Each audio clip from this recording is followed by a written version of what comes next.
A menudo los hijos se nos parecen, así nos dan la primera satisfacción.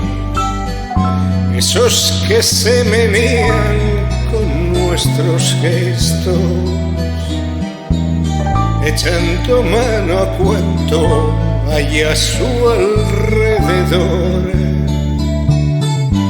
Esos locos bajitos que se incorporan con los ojos abiertos de par en par,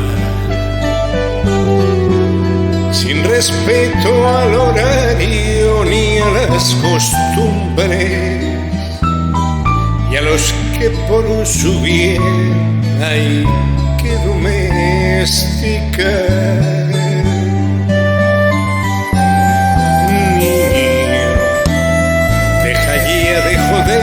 Con la pelota, niño, que eso no se dice, que eso no se hace, que eso no se toca.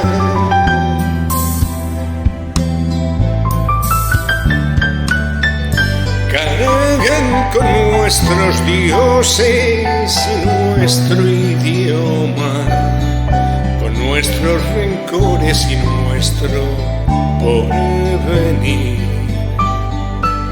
Por eso nos parecen que son de goma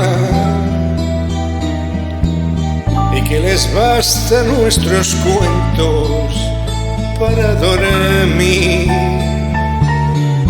Nos empeñamos en dirigir sus vidas sin saber el oficio y sin vocación. Les vamos transmitiendo nuestras frustraciones con la leche templada y en cada canción.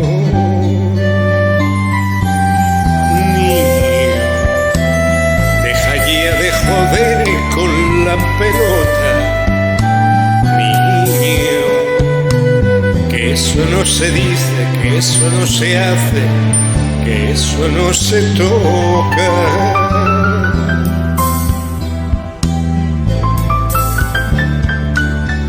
Nada ni nadie puede impedir que sufran, que las agujas avancen en el reloj, que decidan por ellos, que se equivoquen, que crezcan y que un día nos digan